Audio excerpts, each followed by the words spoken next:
Hello, नमस्कार, आदाब, सत श्री अकाल और अस्सलाम वालेकुम। मैं हूं मोहम्मद अहमद काज़मी। लेकर आया हूं खास फ्राइडे का प्रोग्राम जो आप हर फ्राइडे को देखते हैं। साउथ एशिया पर नजर सैयद अली मुश्तबा के साथ। सैयद अली मुश्तबा साहब चेन्नई में रहते हैं और आज जब हम बात कर रहे हैं वो चेन्नई से तकरीबन 366 किलोमीटर की दूरी पर एक टूरिस्ट रिजॉर्ट पर हैं, जिस जगह का नाम है यारकॉड।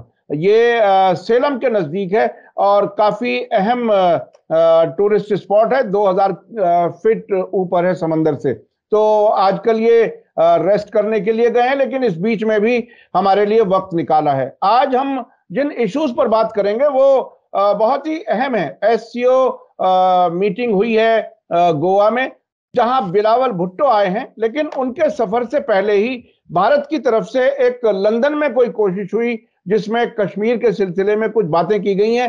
वो काफी अहम है। आमतौर पर ऐसे वक्त में जब कोई विजिट होती है, कोशिश ये की जाती है कि कोई भी ऐसा वाकया ना हो कि हालात डिटीरियोरेट हों, खराब हों, लेकिन भारत और पाकिस्तान के बीच में ये उसूल शायद काम नहीं करता। इस पर बात करेंगे। दूसरे, भारत और चीन के बीच में जो अभी पिछले दिनों एससीओ की मीटिंग हुई डिफेंस मिनिस्टर्स की, उसमें राजनाथ सिंह और चीन के डिफेंस मिनिस्टर के साथ मुलाकात हुई है दोनों की लद्दाख के मामले में, लेकिन हालात जरा खिंचे खिंचे रहे, हाथ नहीं मिलाए गए। ये काफी अहम खबर है इस इलाके की। और अफगानिस्तान के सिलसिले में दोहा में मुलाकात हो रही है, एक मीटिंग हो रही है। उस मीटिंग में क्या कुछ है जहां तालिबान के नुमाइंदे नहीं है, ऐसी कुछ खबरें आ रही हैं। और कहा यह जा रहा है कि अफगानिस्तान की बेहतरी के लिए कुछ बात होनी है, जिसमें अफगानिस्तान में लड़कियों की तालीम, उनके राइट्स, उसके अलावा इंक्लूसिव सरकार, यानी वो सारी डिमांड्स जो अब तक तालिबान की सरकार से इंटरनेशनल कम्युनिटी करती रही है, उस सिलसिले में दोहा में बात हो रही है।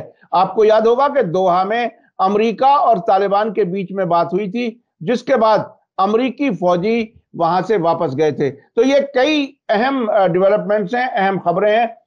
जनाब सैयद अली मुश्तबा साहब, वेलकम है आपका। मीडिया स्टार वर्ल्ड को आपने अपने सफर में, अपने रेस्ट के टाइम में से भी वक्त निकाल करके टाइम दिया है। आप ये बताइए कि भारत और पाकिस्तान के बीच में ये क्या कुछ है? बिल्कुल हाइड एंड सीक वाला मामला लग रहा है। क्या चाहते हैं, क्या होगा? कश्मीर का मामला कभी भी उठा दिया जाता है। आप इसको कैसे देखते हैं? क्या ये हमारे और यानी नई दिल्ली और इस्लामाबाद के कहीं और तार जुड़े हुए हैं, उनकी वजह से ऐसा कुछ होता है, या हमारे वाकई आपस में ऐसी दुश्मनी है जिसको हमें बार बार याद दिलाना चाहिए? जी काजमी साहब, बहुत बहुत शुक्रिया। आदाब, सत श्री अकाल और अस्सलाम वालेकुम।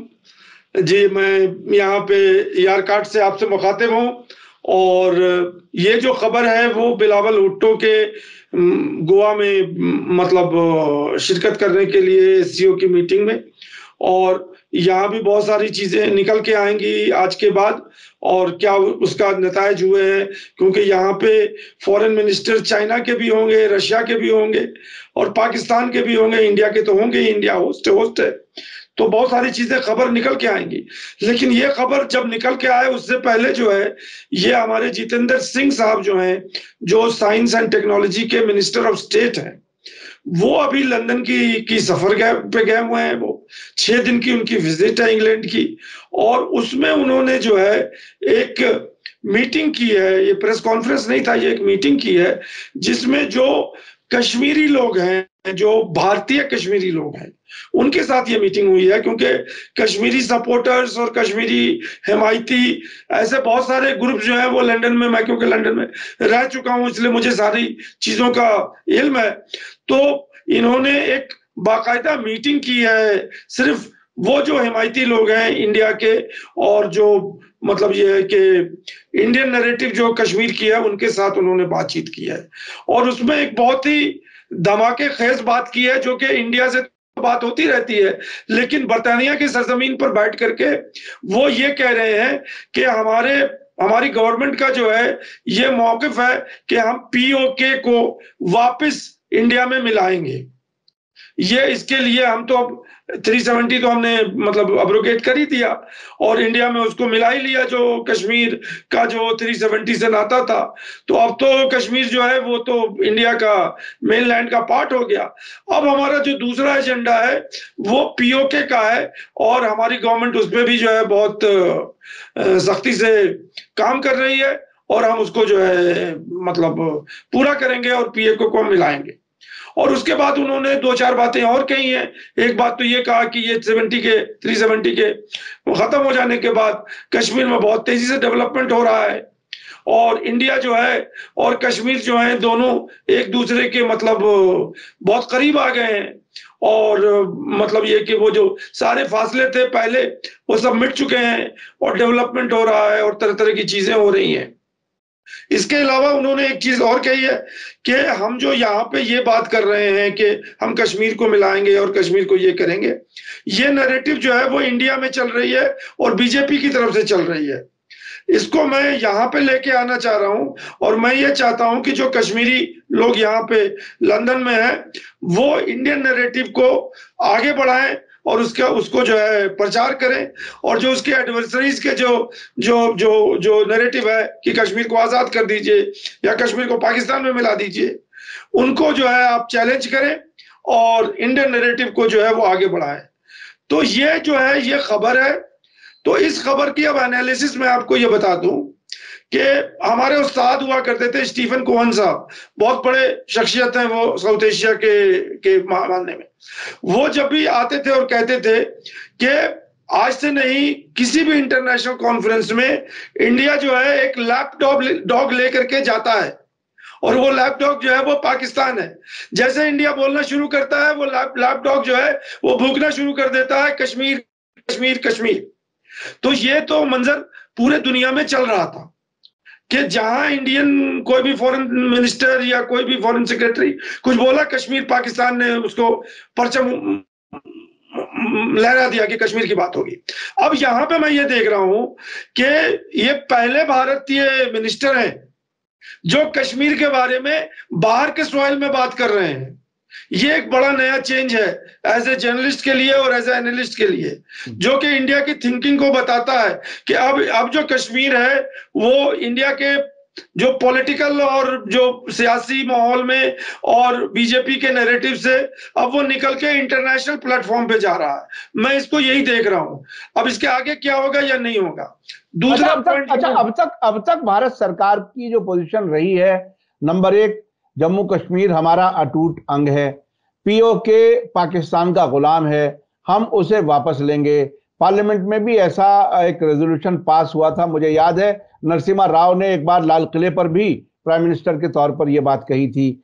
अभी और यह भी कहता है भारत कि हम आपस में बात करेंगे, भारत और पाकिस्तान के बीच में होगी अगर बात होगी, मल्टीलैटरल नहीं होगी, इंटरनेशनल फोरम्स पर नहीं होगी। तो ये लंदन में जाकर के भारत का एक मंत्री जाके अगर बात करता है तो ये तो उस वाली पॉलिसी के अगेंस्ट हो गया जो भारत खुद विदेशों में इस पर चर्चा ना हो ये बात कहता रहा है भारत। तो क्या है, इसे आप कैसे देख रहे हैं? देखिए, अब मैं यहाँ पे लालू प्रसाद को लेके आ जाता हूँ। बड़े ही मतलब इसमें लालू प्रसाद जब बिहार के चीफ मिनिस्टर थे तो उस टाइम एक बहुत पॉपुलर स्लोगन चलता था कि न खाता न बही, जो लालू कहे वही सही। यही चीज अभी मोदी सरकार की चल रही है कि न खाता न बही, कोई पीछे कोई नहीं है, जो मोदी जी बोलेंगे वही सही है, चाहे आप माने चाहे ना माने। और नहीं माने तो मनाना पड़ेगा आपको। जितेंद्र सिंह जो है वो यही कहना चाह रहे थे कि अगर आप नहीं मानते हैं, यानी बुनियादी तौर पर ना तो कोई एनालिस्ट अपना दिमाग लगाए, ना कोई पत्रकार दिमाग लगाए, ना कोई इंटरनेशनल कानून जानने वाला दिमाग लगाए, वो जो कहते हैं वही सही। इसका मतलब ये हुआ। जी बिल्कुल तो सही। अच्छा ये बताइए कि पाकिस्तान तो इस वक्त काफी कमजोर हालत में है, अंदर से उसकी कमजोरियां बहुत तरीके से सामने आ रही हैं। ऐसे में भारत की तरफ से ये बात उठाया जाना, मुझे लगता है कि वो जिसे कहते हैं कि कमजोर पे एक और चोट मार देने वाला ही हुआ। ऐसा तो कुछ लगता नहीं है कि वो कोई मजबूत कोई जवाब देगा। इस वक्त तो उसके यहाँ खाने पीने की प्रॉब्लम, महंगाई ऐसा है कि सर पे बोल रही है। तो ऐसी हालत में शायद पाकिस्तान कोई ज्यादा मजबूत जवाब ना दे सके। आपको क्या लगता है, इसका कोई फायदा उठाने की कोशिश की है? ये जो आप कह रहे हैं इसमें बहुत हद तक सच्चाई है कि पाकिस्तान से तो कोई रिबटल नहीं आएगा, और रिबटल अगर आएगा भी तो बिलावल भुट्टो के ही ऑफिस से आएगा, क्योंकि वो अभी फॉरेन मिनिस्टर है वहां के। और अभी पीछे जो है उन्होंने यूनाइटेड नेशन में उन्होंने मोदी जी को बूचर ऑफ गुजरात भी कहा है और मुसलमानों का कातिल भी कहा है। अब उसी को प्रीएम्प्ट करने के लिए अब क्या बिलावल भुट्टो जो है एससीओ में कश्मीर का मुद्दा उठाएंगे, ये देखना है। और जितेंद्र सिंह को जो है वो कंडेम करेंगे, क्योंकि जितेंद्र सिंह जो है वो मिनिस्टर ऑफ स्टेट है और वो पेट्रोलियम और साइंस को देख रहे हैं, ना कि वो फॉरेन सेक्रेटरी है या फॉरेन मिनिस्टर है। हाँ, तो ये मोदी सरकार की तो ये बहुत ही दिलचस्प एक कहानी हमेशा से रही है कि जिसके डिपार्टमेंट से रिलेटेड मामला होता है वो नहीं बोलता, कोई और बोलता है। ये तो हम विदेश मामलात में भी देखते हैं, डिफेंस वाले मामलात में भी देखते हैं, और मोदी जी तो हर मंत्रालय पे बोलते हैं। खैर वो प्राइम मिनिस्टर हैं, उन्हें हक है शायद, लेकिन ऐसा अब से पहले होता रहा है कि डिफेंस मिनिस्टर बोलेगा होम मिनिस्टर के मामले में, होम मिनिस्टर बोलेगा किसी और मंत्रालय के मामले में। तो ये तकरीबन ऐसा ही नहीं है। नहीं, देखिए इसमें यह भी बता दूं मैं कि कोई भी मिनिस्टर जो है आज के मतलब जो हालात पॉलिटिकल हालात हैं इसमें अगर मोदी जी की मतलब कंकरेंस नहीं है, उन्होंने टिक नहीं मार दिया है, तब तक वो मुंह नहीं खोल सकता है। जयशंकर साहब भी अगर बोलेंगे तो भी मिनिस्टर नहीं बोलेगा। तो ये तो बुलवाया गया है जितेंद्र सिंह को, हमारे जो प्रधान सेवक हैं उन्होंने बाकायदा कहा कि आपको ये करना होगा। और ये पूरी मीटिंग जो प्रो मतलब इंडियन कश्मीरी जो लोग हैं ये तो हैंडपिक लोग होंगे। मैं लंदन में रह चुका हूं, मैं ऑक्सफोर्ड में पढ़ चुका हूं, मुझे मालूम है कि मैं लंदन में रहता ही था। हाँ, अच्छा, एक बात और मुझे जहन में आई कि देखिए कभी कभी कुछ बयानों से, कुछ एक्शन से, जिम्मेदारी से पल्ला झाड़ने का भी एक तरीका होता है। मिसाल के तौर पे मेरे घर पे आकर के कोई कुछ बोल के जाए, मैं अपने छोटे बच्चे से को भेज दूं, जाओ यार इससे निपट लो, और जब वो उसे शिकायत हो तो मैं कह दूं यार ये तो छोटा बच्चा है, कोई बात नहीं, इसका बुरा मत मानो। तो क्या तो तकरीबन ऐसी कोई कहानी है, क्या है ये? डिपार्टमेंट किसी का बोलता कोई और है। देखिए बहुत सारी चीजें, एनालिसिस तो बहुत सारी चीजें हो सकती हैं। मुझे ये जो लग रहा है प्लेन एंड सिंपल कि ये पाकिस्तान और बिलावल भुट्टो फॉरेन मिनिस्टर को टीज करने के लिए ये स्टेटमेंट हमारे मतलब छोटे मिनिस्टर साहब जो है मिनिस्टर ऑफ स्टेट उन्होंने दिया है। ये सिर्फ टीजिंग एक्टिविटी है, और ये एक्टिविटी तो मेरे ख्याल में मतलब जब से हिंदुस्तान और पाकिस्तान है तब से चलता आ रहा है। तो इसको इसी तरह से देखिए कि ये एक टाइम है जबकि ये चल रहा है, क्योंकि बिलावल भुट्टो ने कुछ कहा था पहले, तो उसको जो है काउंटर करने के लिए अब वो बिलावल भुट्टो को तो मतलब जयशंकर साहब ने तो कह दिया था कि मतलब वो अनाप शनाप बोल रहे हैं, और भी जो लोग हैं। लेकिन ये हमें यही कहना था कि या तो बिलावल भुट्टो जो है एससीओ के मीटिंग में कश्मीर का मुद्दा उठाएंगे या कुछ बोलेंगे जो अभी मंजर आम पे आने वाली, क्योंकि अभी कॉन्फ्रेंस आ रहा है, तो इसको यहीं तक छोड़ दीजिए। मुझे समझ में आ रहा है वो यहीं तक है ये। सही। अच्छा, भारत और चीन के बीच में क्या कुछ हो रहा है? ये डिफेंस मिनिस्टर्स की मीटिंग हुई, उसके बाद अब ये फॉरेन मिनिस्टर्स की भी मीटिंग है।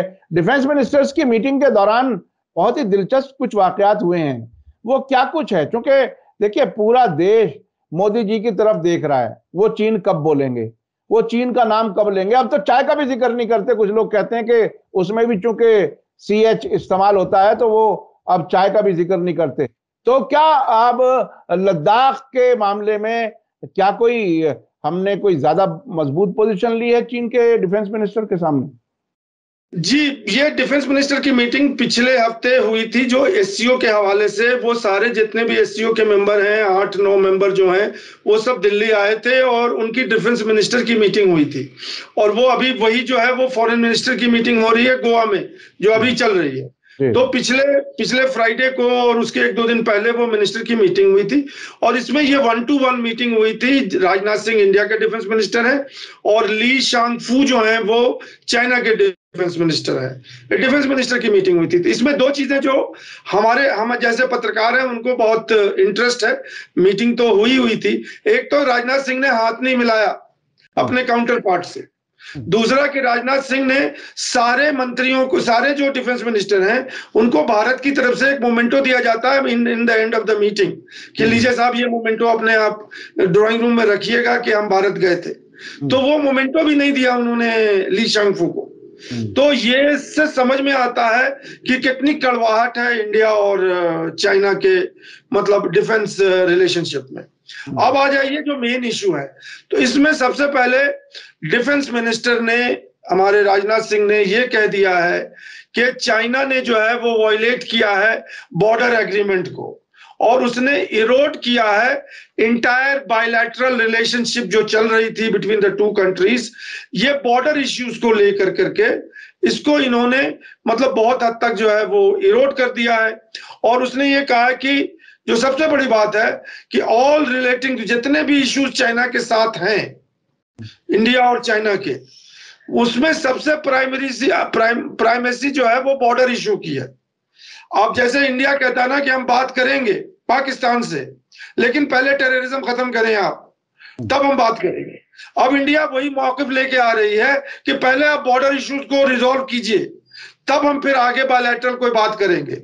और उन्होंने बहुत ही साफ ढंग से कह दिया है कि पहले उसको रिजॉल्व कीजिए, जो कि एग्जिस्टिंग पैक्ट्स हैं उन्हीं के ऊपर। और राजनाथ सिंह ने यह भी कहा है कि पहले आप डिसएंगेजमेंट कीजिए, जहां जहां आप मतलब इंगेज किए हुए हैं इंडियन ट्रूप्स को, उससे आप डिसएंगेज कीजिए और उसके बाद डीएस्केलेट कीजिए।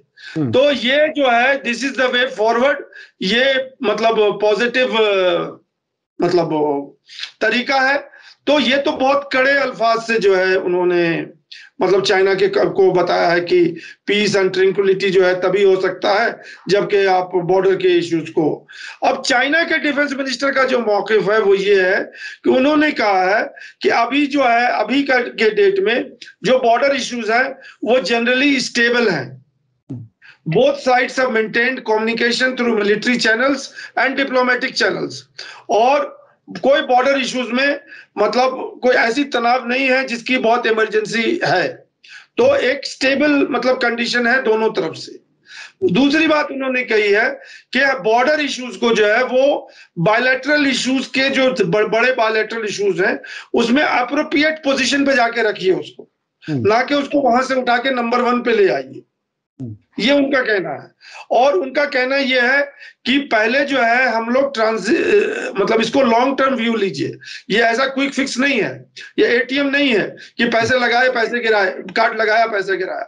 तो उन्होंने ये कहा कि पहले जो है नॉर्मलाइज्ड मैनेजमेंट कीजिए, बॉर्डर्स की नॉर्मलाइज कीजिए, उसके बाद जो है लॉन्ग टर्म व्यू लीजिए, और उससे पहले कि आपको जो है नॉर्मलाइजेशन कीजिए, उसके बाद फिर जो है डीएस्केलेशन की बात कीजिए, फिर जो है डिसएंगेजमेंट की बात कीजिए। तो नॉर्मलाइज्ड मैनेजमेंट जो है वो अभी इमीडिएटली जो है that is the need of the hour. और दोनों साइड जो है अगर बैठेंगे, बात करेंगे, एक दूसरे से जो है अपना ट्रस्ट बिल्ड करेंगे, तो normalisation of relationship military terms में कोई मतलब अनअचीवेबल बात नहीं है। और जो डेवलपमेंट और बायलैटरल रिलेशनशिप को जो है वो इससे ना जोड़े।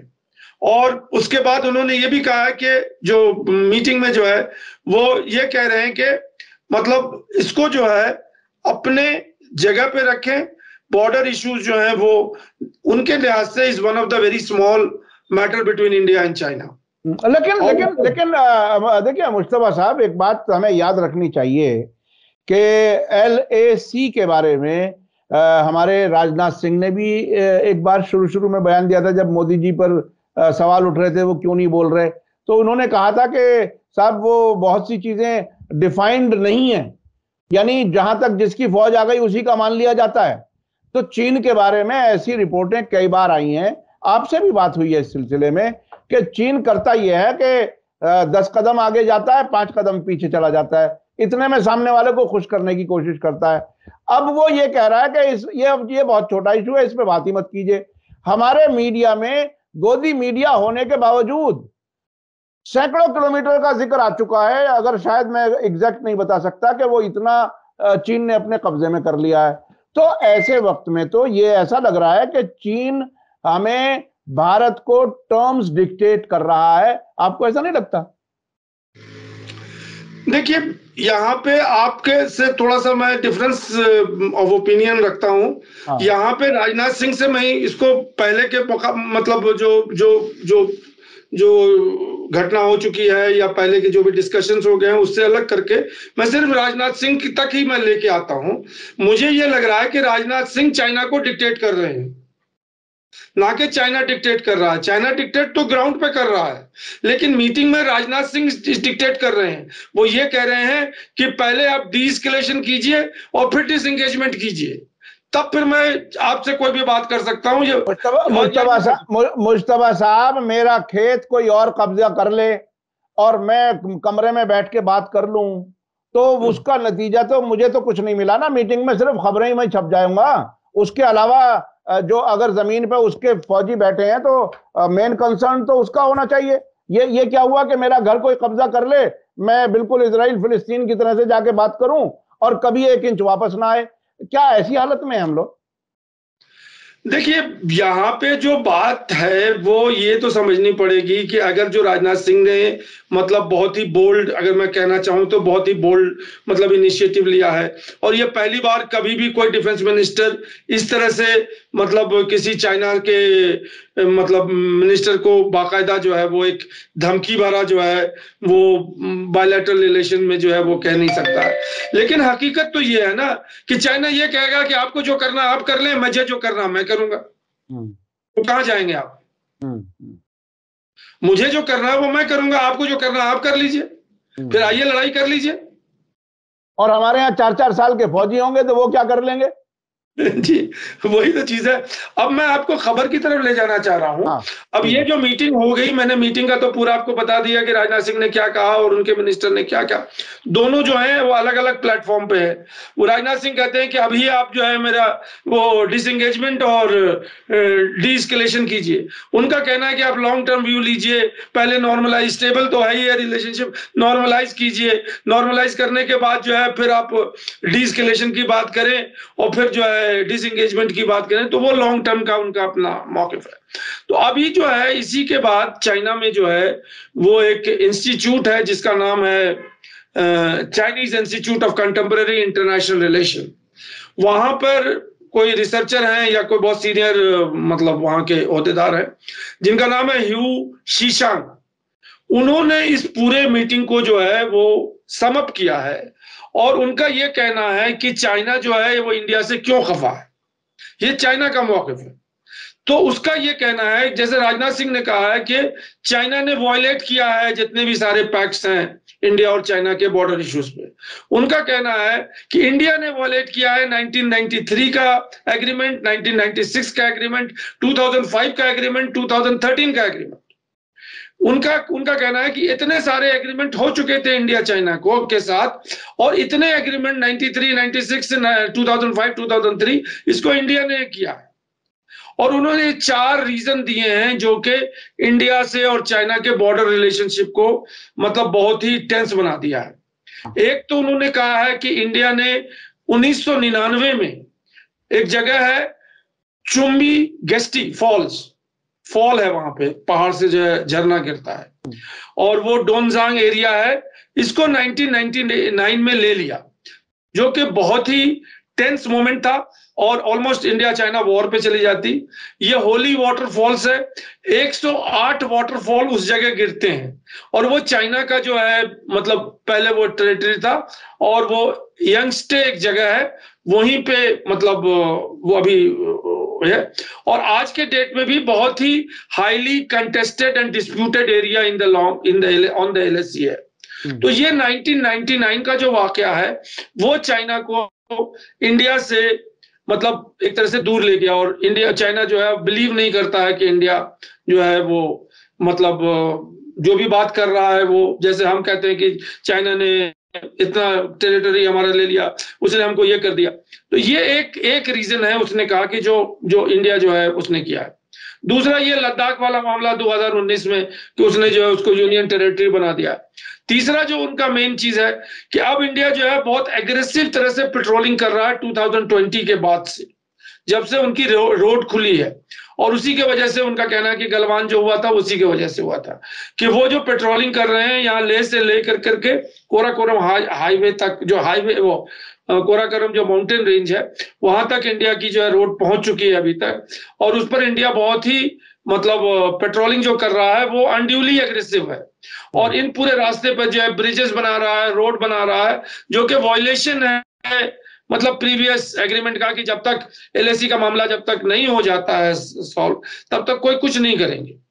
और चौथा जो उनका कहना ये है, जो थिंक टैंक है उनके, के प्राइम मिनिस्टर मोदी साहब ने जो है बॉर्डर क्वेश्चन को, इंडिया और चाइना के बॉर्डर क्वेश्चन को इंडिया के इंटरनल पॉलिटिक्स से जोड़ लिया है और उसको वो भुनवाना चाहते हैं हर इलेक्शन में।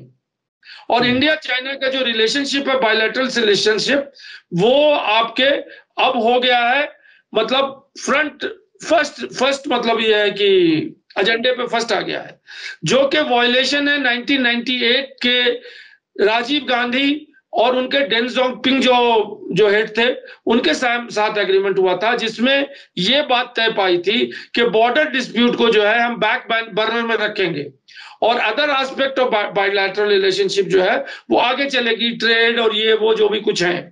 तो प्राइम मिनिस्टर साहब जो हैं हमारे प्रधान सेवक, उन्होंने हाईजैक कर लिया बॉर्डर इशू को, और उसको जो है अब वो वही कह रहे हैं कि पहले इसको सॉल्व कीजिए तब हम कुछ सॉल्व करेंगे। तो ये तो उनका पॉलिटिकल मंशा है अपने डोमेस्टिक पॉलिटिक्स को मतलब संगठित करने के लिए, और वो ये कर रहे हैं। तो ये सब इश्यूज जो हैं वो मतलब 3 डिफिशियंसी इन्होंने कहा है, जो हमारे थिंक टैंक के जो ह्यू शेंग है, कि एक तो ये है कि इस पूरे मतलब जो अभी चल रहा है कि लैक ऑफ फॉरवर्ड मोमेंटम दिखाई नहीं पड़ रहा है इंडिया और चाइना के जो बॉर्डर इश्यूज के ऊपर कोई फॉरवर्ड मोमेंटम नहीं है, हम उसी में फंस के रह गए, कोई बात आगे नहीं बढ़ रही है, आगे नहीं बढ़ रही है। दूसरा कि इंडिया का भी और चाइना का भी नॉर्मल कोऑपरेशन का जो एक होता है ना मतलब कंसेंट, कि हम लोग नॉर्मलाइज करें, तो वो कंसेंट भी खत्म हो गया है, वो अब कन्फेडरेशन की तरफ से जा रहे हैं। और अब जो है वो इस तीनों की वजह से जो थर्ड पॉइंट उन्होंने कहा है कि स्ट्रैटेजिक म्यूचुअल ट्रस्ट भी होता है कोई चीज, मतलब इंटरनेशनल रिलेशन में, कि हम आपको डिस्टर्ब नहीं करेंगे, आप हमें डिस्टर्ब नहीं कीजिए, तो वो जो है वो भी लैक कर रहा है, क्योंकि हर टाइम इंडिया जो है वो ये समझता है कि अभी चाइना में यहां घुस जाएगा, और वही चीज चाइना के साथ है। तो ट्रस्ट जो है वो टोटल, जैसे पाकिस्तान के साथ है, टोटल ट्रस्ट डिफिसिट है, कोई ट्रस्ट है ही नहीं है।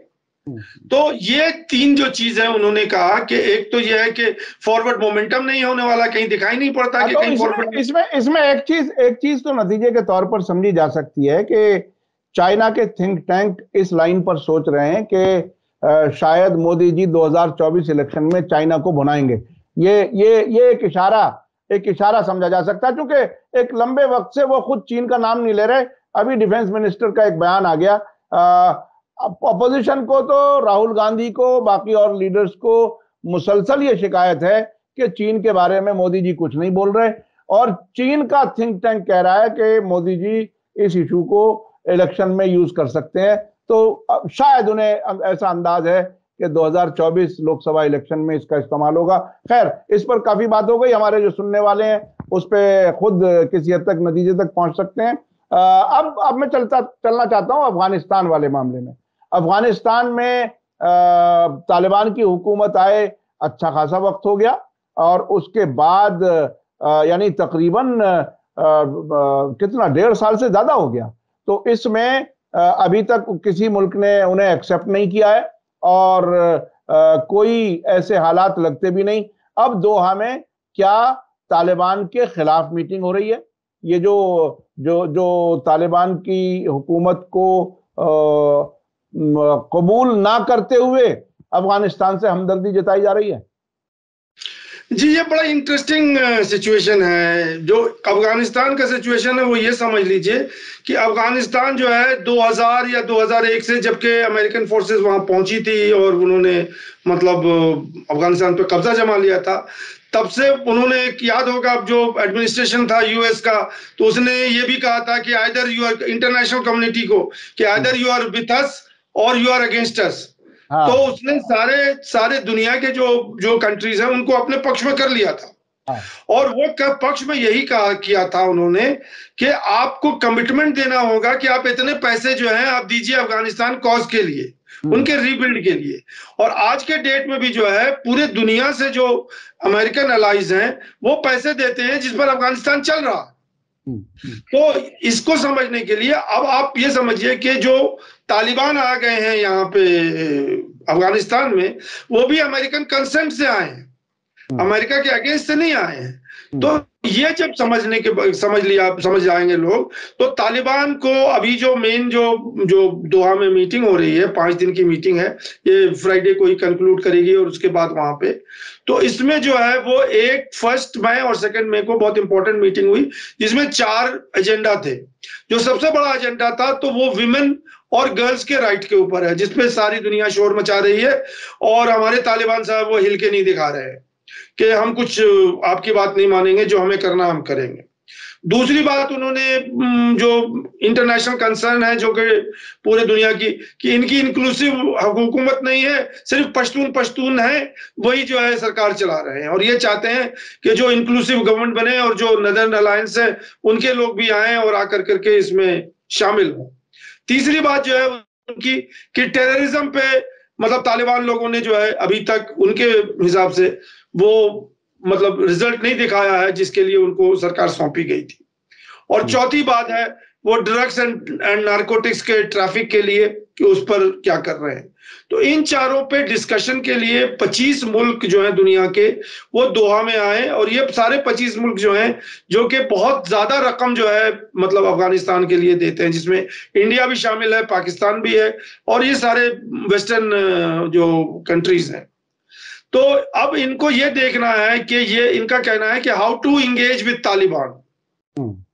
इनके सामने यही क्वेश्चन लेके आए हैं, क्योंकि अब जो इंटरनेशनल कम्युनिटी है उनके पास 2 बड़े बड़े मतलब क्या कहते हैं दुविधा है। एक तो दुविधा उनके पास ये है कि अगर तालिबान को हम हटा दें तो किसको लाके रखें हम। इंटरनेशनल कम्युनिटी के पास उसका कोई जवाब नहीं है। अभी कुछ तो है जो एक स्ट्रक्चर उन्होंने खड़ा किया हुआ है। तो अगर अब ये सारे चीजें इंक्लूसिव ऑफ मतलब वो इंक्लूसिव गवर्नमेंट और ह्यूमन राइट और फलाना, इसको एक तरफ रख दें और स्टेबिलिटी ऑफ अफगानिस्तान एक तरफ रख दें, तो किसको चुनेंगे? That is the question for the international community. दूसरी जो सबसे बड़ी बात है कि वहां 38 मिलियन पॉपुलेशन जो है वो हंगर और पॉवर्टी के मतलब कटार पे है, और अगर ये तालिबान से अपना मतलब हाथ हटा लेंगे तो क्या होगा वहां? ये 38 मिलियन को कौन खिलाएगा? अभी तो पूरी इंटरनेशनल कम्युनिटी, डोनर कम्युनिटी जो है वो दे रही थी उनको, वो दे रही है अभी तक पैसे। तो यहाँ पे जो मुझे समझ में आ रहा है कि जो कंसर्न इंटरनेशनल कंसर्न है वो बिल्कुल वाजिब है, बिल्कुल सही है, मैं उससे कोई उनको मतलब अलग नहीं कर रहा हूं, लेकिन क्या वो तालिबान को अपने मतलब जो नजरिए पे वो ढाल सकेंगे कि नहीं ढाल सकेंगे? क्या देखिए इसमें एक बात जो है वो समझने की है, अमेरिका गलती करे पूरी दुनिया उसका खामियाजा भुगते, क्या ऐसा नहीं लगता आपको? यानी एक सरकार इससे पहले भी तो चली रही थी, तालिबान को भी जब ये अमेरिका नहीं लाए हैं तो वो जो बंद कमरे में खलीलजाद की जो मुलाकातें होती थी उसमें क्या क्या तय हुआ था? क्या यही तय हुआ था कि इतने दिन कुछ दिन हम खींचेंगे, उसके बाद आपकी तरफ लोगों को मोड़ के ले आएंगे और आप खुश रहो, बेफिक्र रहो, और टेररिज्म का भी खेल चलता रहे, ड्रोन्स भी काबुल के हवा में उड़ते रहे।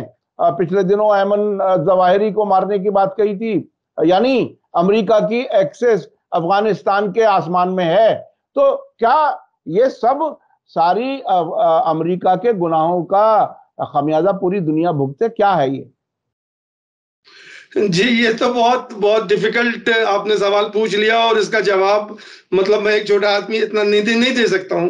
मैं तो सिर्फ खबर का विश्लेषण कर रहा हूं, और इस खबर में यह है कि तालिबान की तरफ से जो स्टेटमेंट आए हैं, उनके जो स्पोक्समैन हैं उन्होंने कहा है कि ये विमेन और जो गर्ल्स का जो राइट है, हम विमेन को रिस्पेक्ट करते हैं, जितने पठान हैं, जितने पश्तून हैं, उसमें तो कोई शक नहीं है। और उसके बाद जो है हम जो है उसको अपने मतलब इंटरप्रिटेशन से देखते हैं। हम वेस्टर्न मतलब ग्लासेस से, बिलाल करीमी जो है वो उनके स्पोक्समैन है, उन्होंने कहा कि वर्ल्ड जो है हमें एंगेजमेंट करना चाहता है तो हमें पहले रिकॉग्नाइज करे कि हम जो है लीगल गवर्नमेंट है, उसके बाद हमें जो फंड्स हैं जो हमारे रोके हुए हैं वो दें। ये सब बातें जो आप कर रहे हैं ये तो हमारा इंटरनल मामला है। क्या आपकी कोई कंट्री जो है दूसरे कंट्री के इंटरनल मामले पे बात करेगी कि आप औरतों को बुर्के ना पहनाए, तब तो मैं आपको एड दूंगा, और अगर एड आप उनको बुर्के पहनाएंगे तो मैं एड नहीं दूंगा। ये तो प्योरली इंटरनल मामला है। दूसरा, इंक्लूसिव गवर्नमेंट, मैं इंक्लूसिव गवर्नमेंट बनाऊं या ना बनाऊं। अब बीजेपी ने पूरी गवर्नमेंट माइनस मुसलमानों के बना दी। दुनिया का कोई आदमी नहीं कर सकता है। 14% मुसलमानों की आबादी है, कहाँ इंक्लूसिव गवर्नमेंट है? ये 302 जो एमपी हिंदुस्तान में एक भी मुसलमान नहीं है। अफगानिस्तान में अगर पश्तून नहीं हो, हजारा नहीं है, ताजिक नहीं है और दूसरे लोग नहीं है, शिया नहीं है, तो वो एक्सक्लूसिव गवर्नमेंट हो गई, इंक्लूसिव गवर्नमेंट नहीं हुई। ये बात बहुत ही बड़ी कही आपने, बहुत ही अहम कही कि भारत में कैसी इंक्लूसिव सरकार है, इस पर सवाल करने की जरूरत है। अच्छा, हमारे पास वक्त जरा खत्म हो रहा है। मैं अपने दर्शकों को याद दिला दूं कि जब अफगानिस्तान में सोवियत यूनियन की फौजें थीं, उसके खिलाफ अमेरिका ने पाकिस्तान और सऊदी अरब के साथ मिलकर के मुजाहिदीन की मदद की। उसके बाद तालिबान हुकूमत बनी, वो अमेरिका के ही सौजन्य से बनी। उसके बाद फिर जब ये वाकया हुआ 9/11 का, तो उसके बाद फिर ये वो हुकूमत गिरा करके अपनी मर्जी की हुकूमत बना दी। वो भी अशरफ गनी और जो वहां के दूसरे और करजाई, वो भी अमेरिका के आदमी थे। अब खलीलजाद ने बंद कमरे में दोहा में मुलाकातें की, फिर तालिबान की सरकार बना दी। तो भाई सारी फैसले अगर वॉशिंगटन में ही होने हैं कि वो अपनी मर्जी से जिसको चाहो जब चाहो बिठा दो, वही तालिबान गुनाहगार, वही तालिबान साफ सुथरे, तो ये एक तमाशा, एक साइकिल है कि इस इलाके को शायद चैन से नहीं रखना देना चाहते। ये बहरहाल मैं अपने दर्शकों पर ये सवाल छोड़ रहा हूं कि अपना नतीजा खुद निकालें, लेकिन ये वाकयात हैं। और मुझे याद है कि हिलरी क्लिंटन ने कांग्रेस की हियरिंग में बाकायदा ये बात कबूल की है, वो आप लोग यूट्यूब पर सर्च करके देख सकते हैं, जिसमें उन्होंने कहा कि इन्हें तो हमने ही तैयार किया था, हमने ही हथियार दिए थे तालिबान को, अब हम उन्हीं के खिलाफ लड़ रहे हैं। तो और बहुत दिलचस्प है वो, जरूर आप लोग वीडियो देखिए।